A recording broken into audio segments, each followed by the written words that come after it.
Realizó estancias doctorales en la Universidad de California, Campus Santa Bárbara, en Estados Unidos, y en la Universidad Autónoma de México, del 94 al 98.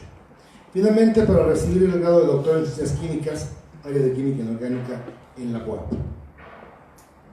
En 2005, recibió la mención honorífica de la Academia Mexicana de Química Inorgánica por su trabajo en la tesis de maestría.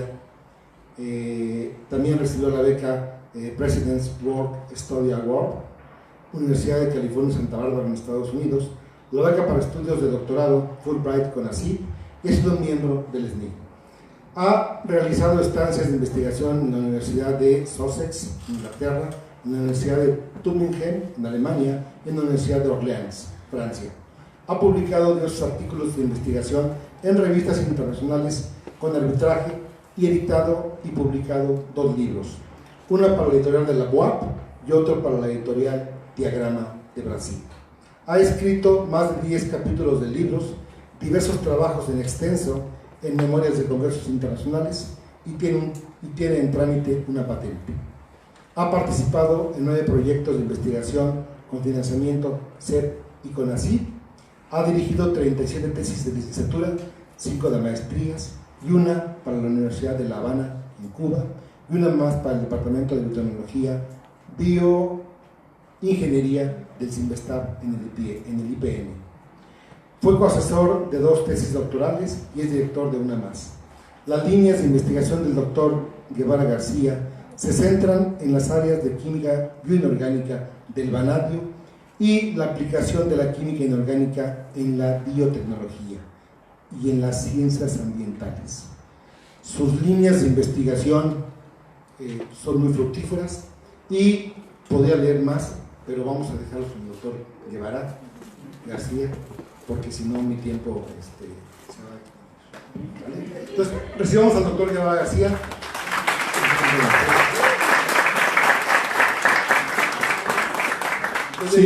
Sí, ya estoy aquí con el micrófono. Y bueno, para compensar un poquito, yo voy a usar la pantalla que está a mi izquierda. Eventualmente señalaré en la siguiente. Bueno, simplemente mencionar a lo que ya se dijo.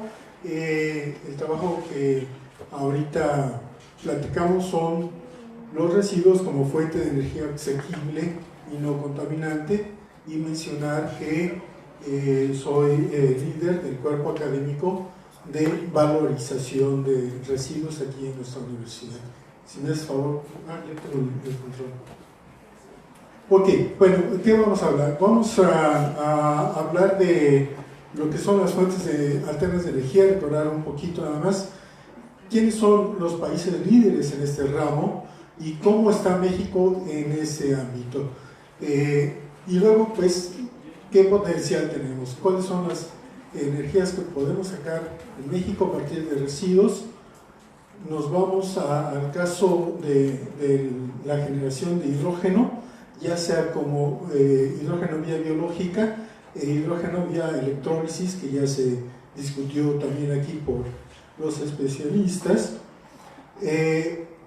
Y también, pues, de lo que tenemos en residuos también podemos sacar otra. No se genera energía como tal, pero sí nos sirven, como ya lo escuchamos, como concentradores de energía, de forma que tenemos una fuente de energía indirecta, vamos a decir, ¿no? Finalmente, algo que también hemos hecho es incidir en el aspecto social de lo que es el reciclado. Ok, en la siguiente vemos cuáles son las fuentes alternas de energía. Pues estas son catalogadas como la eólica, la solar, la mareomotriz, que también México debería ser un importante productor, la hidroeléctrica, la de biodiesel, etanol e hidrógeno. ¿Y quiénes son los países líderes? Bueno, tenemos en primer lugar a Islandia, que genera la electricidad más limpia por persona en la Tierra, prácticamente el 100% de la electricidad. Toda su energía proviene de plantas de energía geotérmica e incluso traen cantidades significativas de turistas cada año. Y aquí vemos una imagen en donde en la planta geotérmica también hay un centro turístico, y aquí tenemos a los bañistas disfrutando del agua caliente. Exactamente, con el frío que hace ahí, pues no, ya no se quieren salir de ahí. En Suecia, en 2015 adquirieron el objetivo de eliminar el uso de combustibles fósiles. Entonces ellos son líderes mundiales en la carrera, que pronto alcanzarán el 100% de energía renovable, y eso lo han hecho a través de su inversión en energía solar, en energía eólica, almacenamiento de energía, redes inteligentes y transporte limpio, ¿sí? Y para sorpresa de todos, en el tercer puesto a nivel mundial está Costa Rica. Costa Rica, que es un país pequeñito, nada más 4.9 millones de personas, pero que tiene 67 volcanes, ¿no? Entonces, si ya se imaginan que de estos volcanes, ¿por dónde anda la cuestión energética? Pues importante en geotérmica, en hidrotérmicas, también en solares y también en energía eólica. Ellos ya han trabajado completamente por más de 2 meses y en 2 veces en los últimos años con energías renovables. O sea, han metido en la red o han utilizado en la red eléctrica puramente energías renovables, ¿sí? Entonces ya tienen una gran experiencia en ese ámbito. ¿Cómo estamos en el caso de México? Ya veíamos algunas imágenes. En México lo que tenemos en este particular, pues tenemos eólica, solar, geotérmica, fusión nuclear, digamos las más importantes, y luego hay otras en una proporción mucho menor. ¿Y cómo estamos consumiendo esa energía? Aquí tenemos un cuadro que es la evolución de la producción y consumo nacional de energía, en donde tenemos en amarillo la producción de energía a través de los años en una ventana de 2008 a 2018, y que vemos cómo ha disminuido, pero en rojo vemos lo que es el consumo nacional de energía, que se ha ido incrementándose paulatinamente, a veces lentamente, pero a veces con grandes saltos. Y vemos que hay un corte en lo que es la oferta y la demanda de energía en el país. Ese corte más o menos incide por ahí 2014, 2015, en donde ya a partir de ese año tenemos mayor consumo que lo que producimos de energía, y entonces este faltante ha tenido que ser importado, ¿sí? En la cuestión de nuestra distribución de energía, generación de energía, pues tenemos fundamentalmente el petróleo, ¿sí? Esta gran rebanada del pastel es petróleo. Después tenemos gas natural, ¿sí? Y las renovables están incrementando ya para 2018, que es cuando se genera este cuadro, ya tenemos un poquito más del 10% de energías renovables en el país. Ok, nosotros como país somos firmantes de este compromiso de reducir las emisiones de gases de efecto invernadero en un 50% para el 2050, 50-50, pero en 50% en comparación de lo que emitíamos en el año 2000, ¿sí? Hay objetivos intermedios, ¿sí? Entonces, por ejemplo, incondicionalmente debemos reducir a 22% para 2030, ¿sí? Entonces, digamos, es una meta intermedia. Y también para 2030, eso en valores quiere decir 320 millones de toneladas de dióxido de carbono equivalentes por año para 2050. Esa es la meta, ¿no? Ahora, el nuevo gobierno federal ha elaborado un programa especial de transición energética 2019-2024, en la que, bueno, son 5 puntos, pero yo quisiera simplemente incidir en el punto 2, que es un cambio planificado de la matriz energética con una incorporación segura y económicamente viable de energías limpias y renovables. Y en el punto 3, producción nacional de ciencia, tecnología, ingeniería, bienes de capital y equipo para esta transición, ¿sí? Entonces, aquí es donde los investigadores fundamentalmente es donde tenemos que incidir, ¿sí? Pero bueno, ¿con qué material contamos? Entonces, en este cuadro tenemos aquí abajo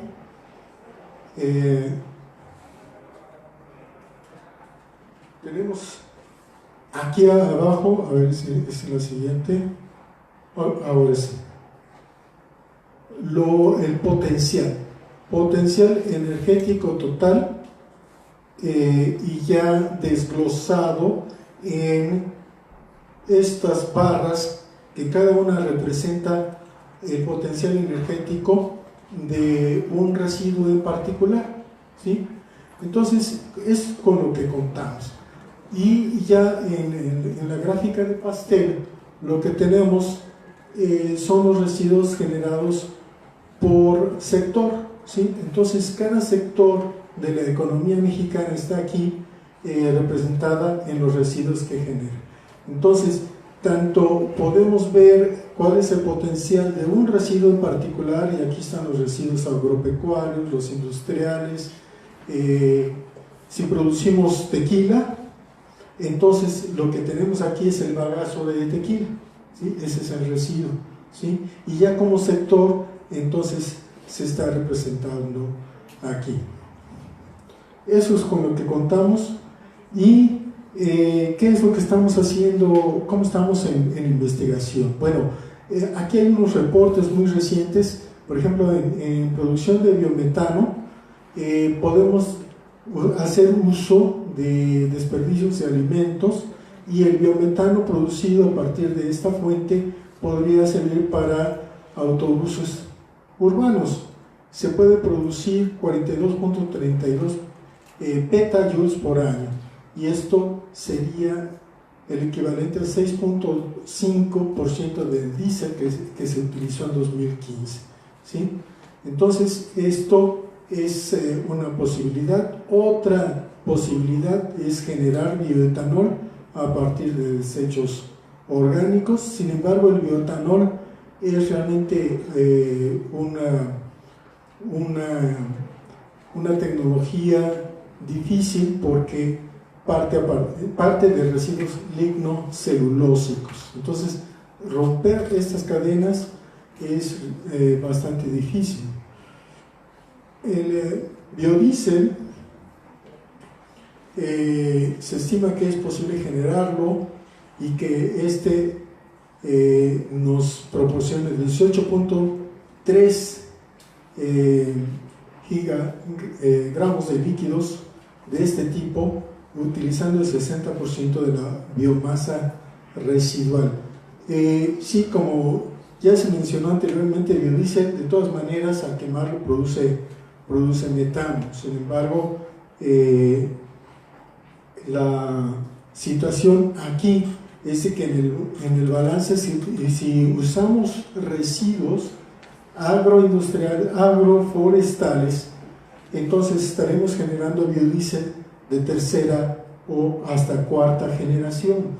Este biodiesel entonces compensa las emisiones de CO2 o de equivalentes de CO2 con la captura que hacen la propia vegetación. Es decir, la vegetación cuando crece captura hidrógeno y carbono para crecer, ¿no? Entonces ahí se realiza de manera natural una captura de carbono. ¿sí?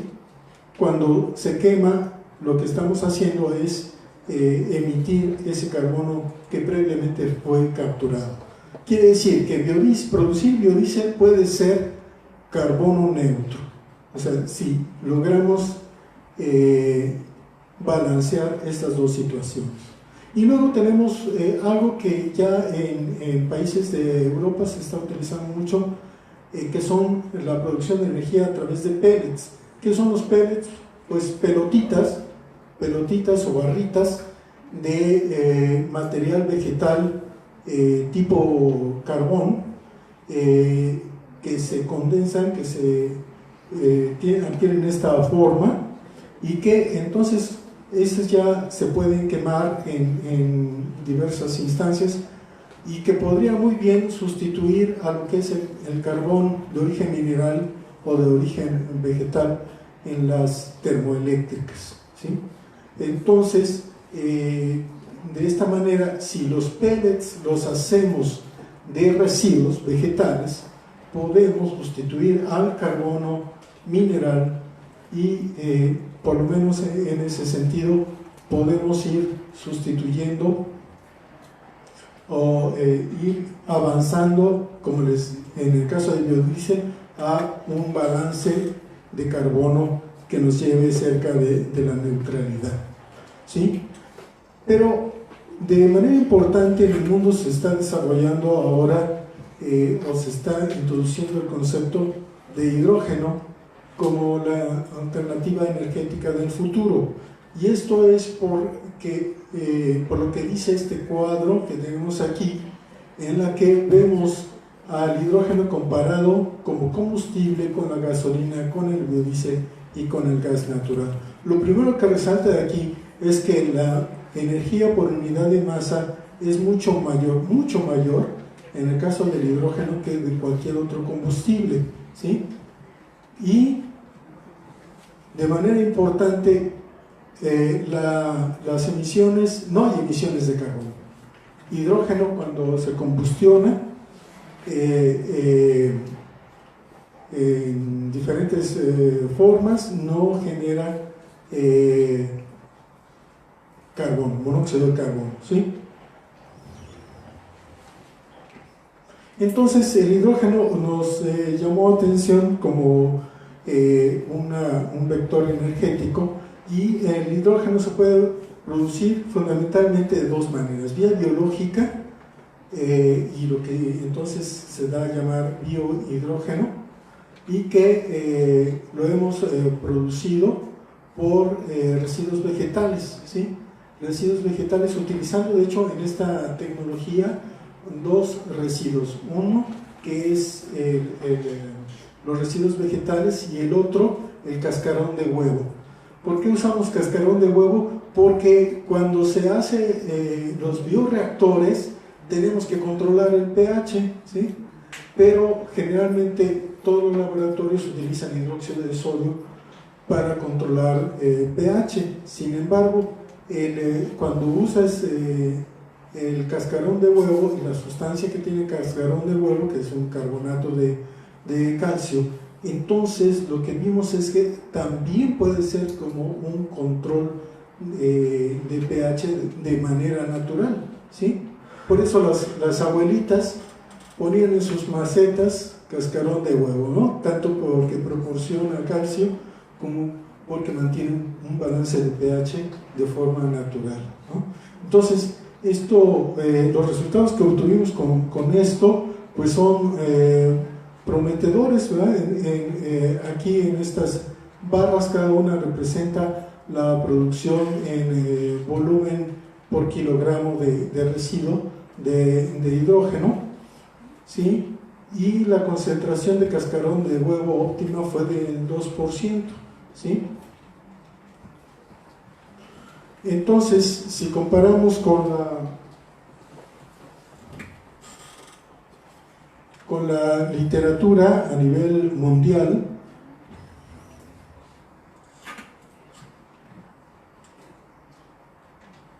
ok, estoy. Nosotros estamos hasta abajo, residuos de frutas y verduras, ¿sí? entonces tenemos una producción de 134 mililitros de hidrógeno. Aquí es lo mismo, pero en diferentes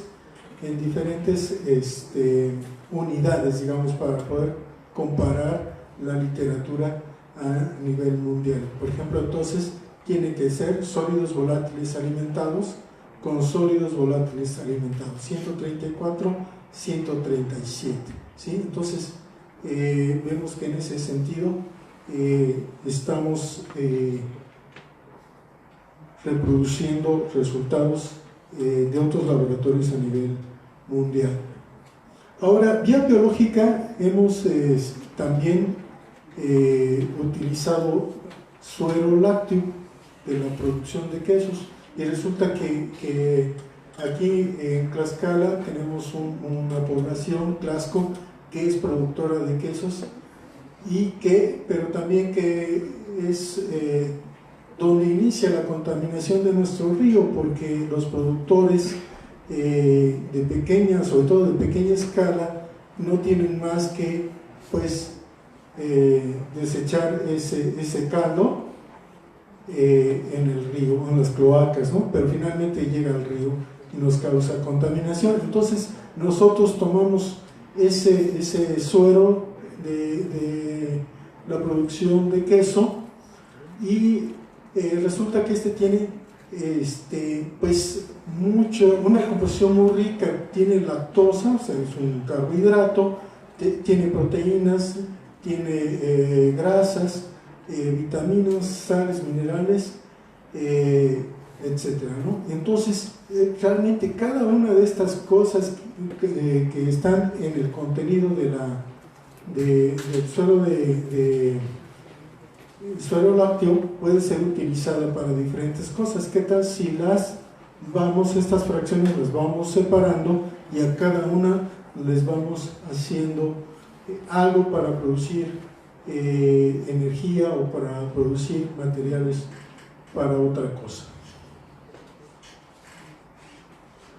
Entonces, recientemente publicamos este artículo sobre un método de bajo costo para la producción y cuantificación de hidrógeno y metano en reactores de flujo continuo. Entonces, un reactor de flujo continuo lo que nos está haciendo es producción de biogás en dos etapas. En una etapa, ¿sí? Producimos hidrógeno y el residuo líquido lo pasamos al otro bioreactor y entonces nos produce metano, ¿sí? Entonces aquí tenemos ya una producción de hidrógeno de acuerdo al tipo de inóculo que probamos. Entonces probamos varios lodos activados de varios lugares y vimos cuál lodo activado resulta mejor como fuente de microorganismos. Además, también en este trabajo lo que ya migramos eventualmente a una tecnología que se llama Do It Yourself. Quiere decir que nosotros, en nuestro caso como químicos, podemos hacer también algo de electrónica, y entonces lo que hicimos fue incursionar en el ámbito de los sensores para sensar y cuantificar metano e hidrógeno. Esta es una pantalla de Excel en nuestra laptop, ¿sí? Y en este caso evitamos hacer uso de cromatógrafo de gases y tener que llevar nuestras muestras a otro lugar. Lo hacemos in situ en el laboratorio y podemos cuantificar esto. Entonces, de manera suplementaria, vamos creando también ese tipo de tecnología.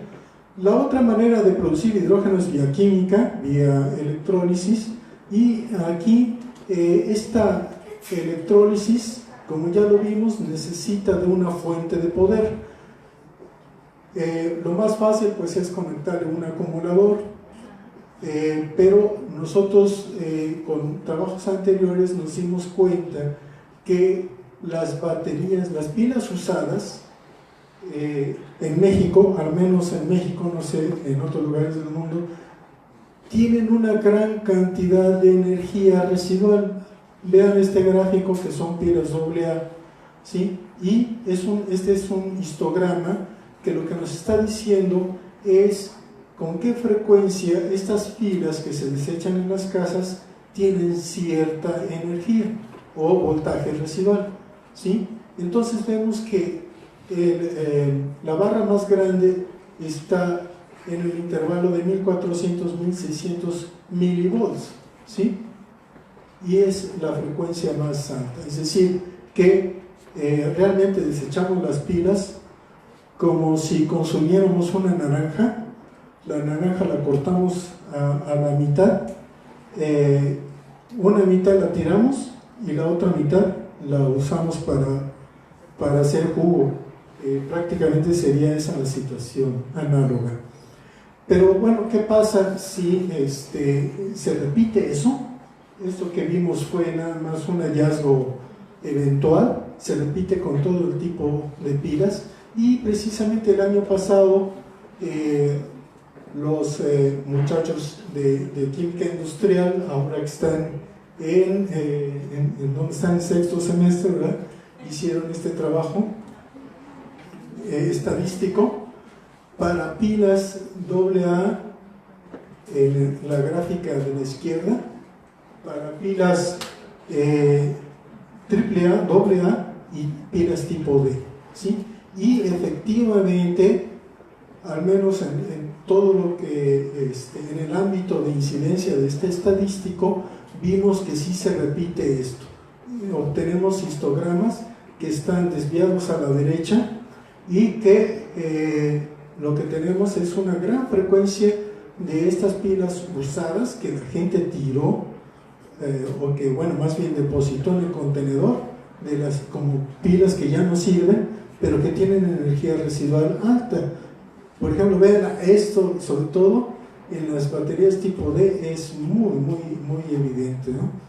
¿Qué está pasando? Bueno, que las pilas se están utilizando mal en nuestro país, o más bien solamente le estamos haciendo un uso a las baterías, a las pilas. Quiere decir que solamente las usamos una vez, sobre todo en equipo electrónico, que es muy demandante de energía, de corriente eléctrica. Entonces, a la primera que el carrito del niño ya no funciona, le quitamos las pilas, las guardamos en el cajón y le ponemos nuevas, ¿sí? Todavía más cuando se nos ocurre guardar las pilas nuevas en el cajón de nuestro escritorio y ya se revuelven con las que ya usamos, ¿no? Cuando llega la mamá, agarra todas las pilas por igual y las pone en la basura, ¿no? Y ahí se van pilas que realmente ni siquiera habían sido usadas. Entonces, ¿qué es lo que tenemos que hacer? Bueno, tenemos que aprender a utilizar esta tecnología. Realmente lo que tendríamos que hacer es una cascada de uso de estos dispositivos. Ok, pero ese es otro asunto. Precisamente aquí tenemos a nuestros estudiantes debidamente disfrazados, ¿verdad?, para hacer este trabajo de las pilas, ¿verdad? Los resultados señalan que pues tenemos, sobre todo en la basura encontramos más pilas A, o más del 80% de las pilas que encontramos son pilas de este tipo, pero miren, también ya tenemos en la corriente de residuos baterías de ion litio con el 2%. Esto en el futuro va a ser cada vez más importante, sobre todo si tenemos en cuenta que generalmente la gente mete en sus cajones estas baterías, ¿sí?, o los celulares enteros los mete ahí, los olvida, se compra uno nuevo, ¿verdad?, porque pues ya tiene que estar a la moda, y el celular anterior lo guarda ahí, ¿no? Y ahí está esto que podemos nosotros utilizar, ¿sí? Y bueno, también otras estadísticas importantes. Perdón, pero es que aquí el botón está muy junto. Y el voltaje residual promedio anda entre 1200 y 1600 milivolts, ¿sí? Fundamentalmente, otro estadístico que sacaron nuestros estudiantes es de que sí, efectivamente el comercial de la televisión donde sale el conejo de Duracell y diciendo que pues las Duracell, como dice el doctor Ignacio, es la neta del planeta, pues sí, la Duracell tiene mayor energía que la Energizer, ¿no? Entonces, bueno, eso sí es cierto. Bueno, entonces, ¿qué se puede hacer con esa energía residual de las pilas? Pues podemos utilizar hidrógeno, podemos utilizarlas para generar hidrógeno. ¿Cómo? Bueno, pues podemos construir baterías de pilas usadas, ¿sí? Y entonces esa sería nuestra fuente de poder para un electrolizador, ¿sí? Entonces aquí tenemos ya una batería que a fin de que nos dé un cierto voltaje, las unimos en serie y en paralelo de manera conveniente, ¿sí? Entonces esta celda, que aquí ya está entre dos paletas de madera para hacer una prensa, asegurar el contacto, las utilizamos para alimentar este tubo en U, que es nuestro electrolizador en el laboratorio, o era, ¿sí? Ya algún estudiante ya lo rompió, entonces, pero ya estamos haciendo otro.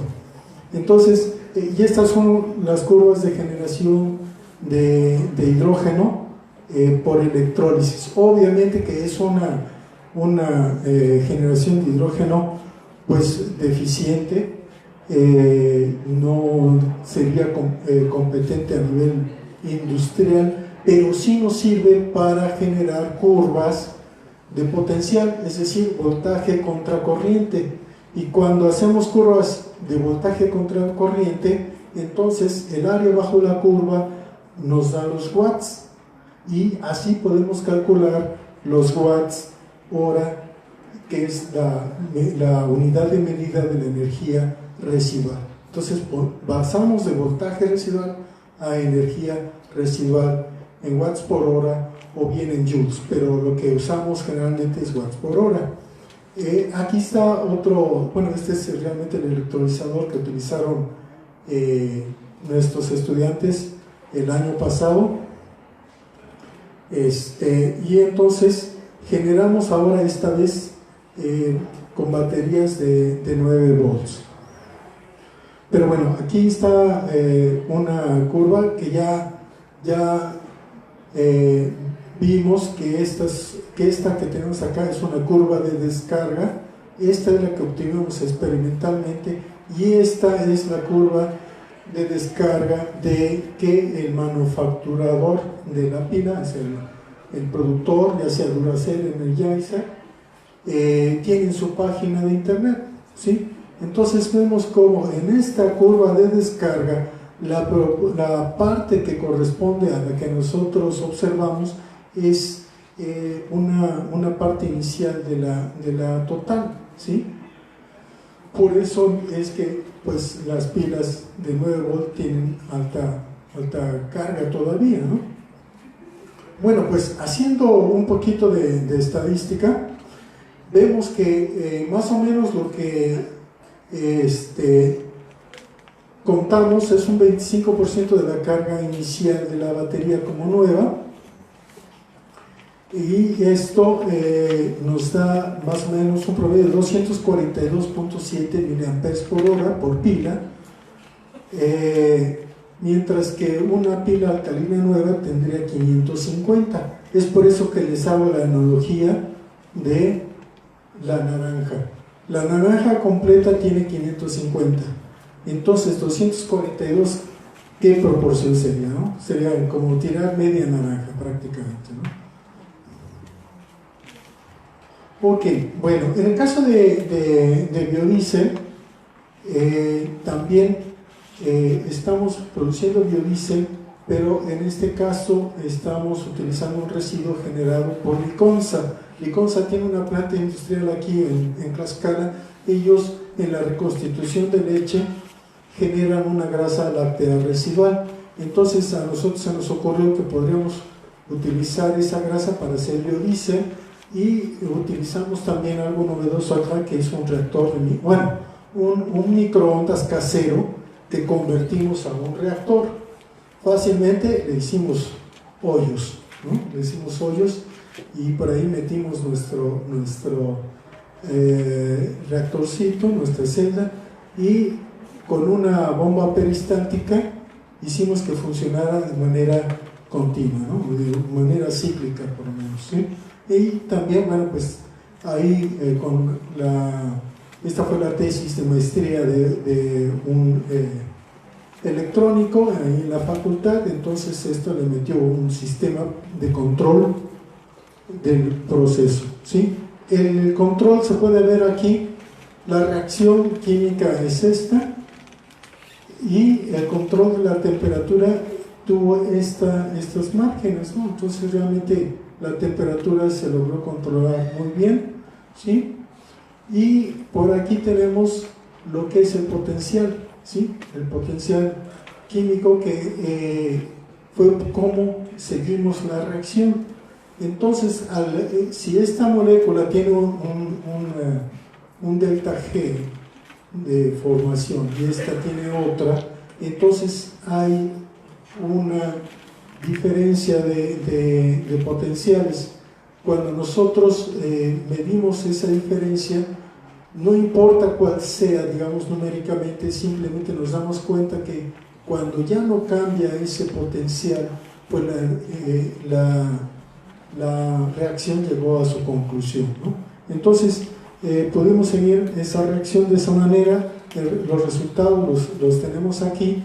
Y la manera convencional de producir biodiesel es en este reflujo, que tarda 4 horas en promedio, pero cuando lo producimos aquí en el reactor casero adaptado, pues los tiempos se redujeron a un poquito menos de media hora. Ok, pero bueno, esa es, digamos, la producción de energéticos directa, ¿no?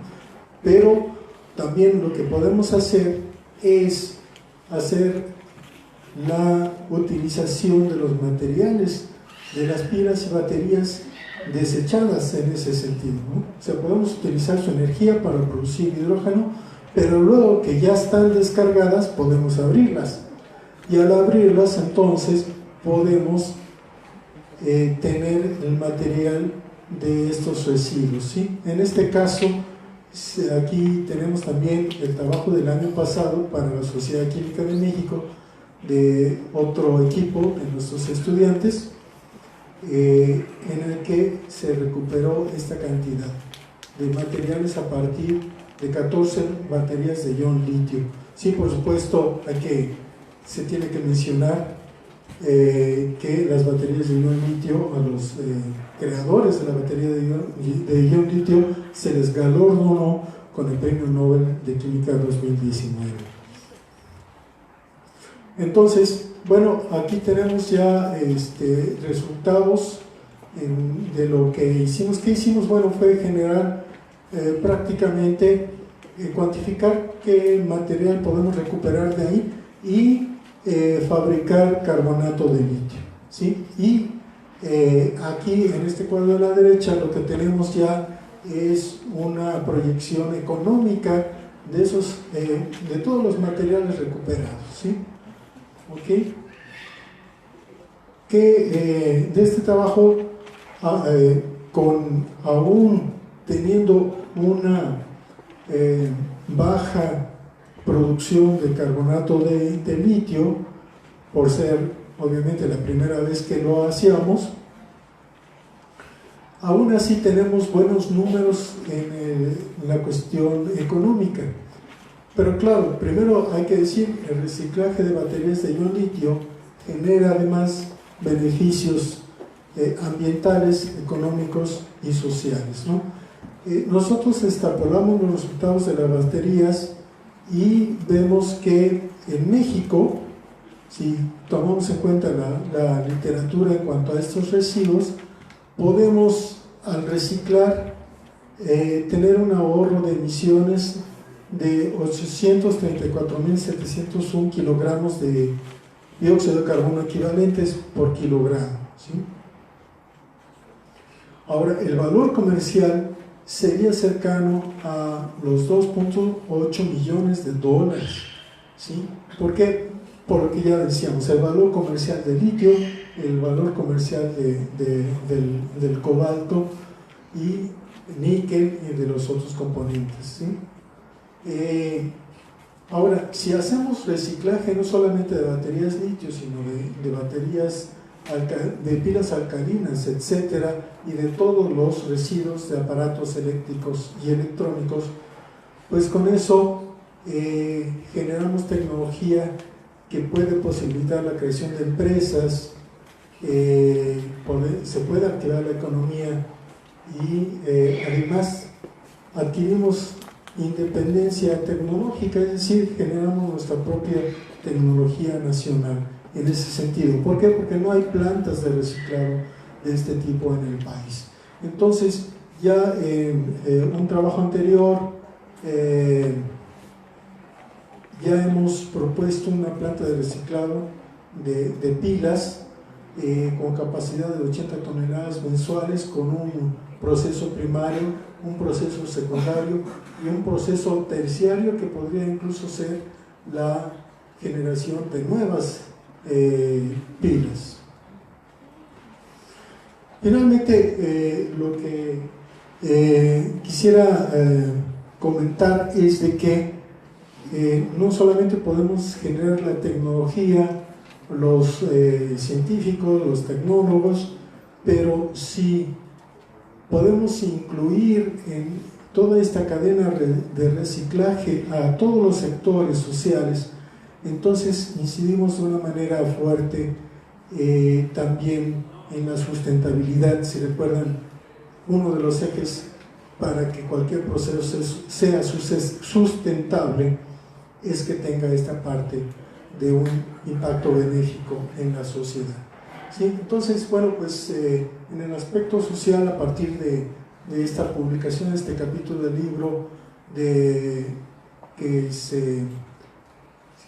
apareció en Estados Unidos, pues se ha venido dando mayor seguimiento a este aspecto social. El año pasado, con Brasil, sacamos este libro sobre el papel de los pepenadores en el reciclaje de los, en el reciclaje de los residuos sólidos urbanos, ¿sí? Y bueno, ya leyendo esto nos sorprendemos cómo nuestros pepenadores no le piden nada aquí a este Dios que en la mitología griega cargaba al mundo, ¿sí? Bueno, conclusiones. Es posible ampliar la base de energías alternativas al diversificar la base de reciclado de residuos. Estas fuentes de energía obviamente no pueden competir o desplazar a las convencionales en la generación masiva, pero ya veíamos en la exposición anterior que se pueden generar redes, ¿sí? Las redes ofrecen alternativas puntuales, solución de energía para empresas y pequeños productores, pero además con un beneficio ambiental. Ahora, el reciclado de los residuos de aparatos eléctricos y electrónicos puede ser una fuente alterna de materias primas para la generación de tecnología propia, posibilitando la creación de empresas. Y finalmente es importante que tengamos la inclusión de, sobre todo, los sectores marginados, si vamos a hacer industria de reciclado, para tener realmente completo el panorama de una sustentabilidad en el país. Muchas gracias por su atención.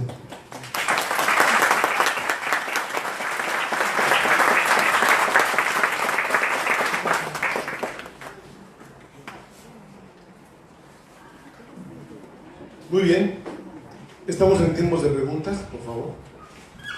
Levánteme la mano. Acá.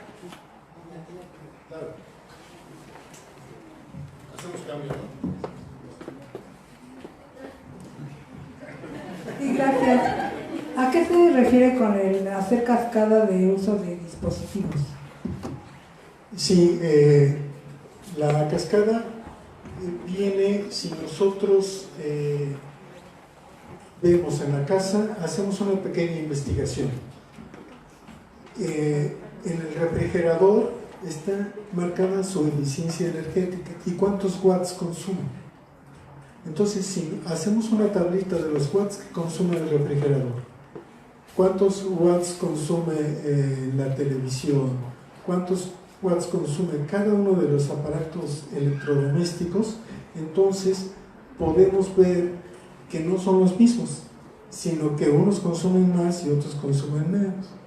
Ahora, si hacemos eso mismo con los equipos que funcionan con pilas, también tenemos una tabla como esas. ¿Qué tendríamos que hacer? Al comprar una pila o una batería nueva, la tenemos que poner en el aparato pues más demandante, ¿no? ¿Sí? Cuando ese aparato ya no funcione con esa pila, entonces esa pila la retiramos de ahí y la ponemos en el segundo aparato con consumo de energía, ¿sí? ¿Por qué? Porque si vemos al interior de las pilas, y todo lo que hemos visto en este día, los que conducen las cargas son los iones, pero cuando la pila se pone en un aparato electrónico, los portadores de carga ahora son los electrones, y esos son más delgaditos y son mucho más rápidos. Por supuesto, entonces, que la carga acumulada en los electrodos se termina rápidamente, ¿no? Pero si dejamos descansar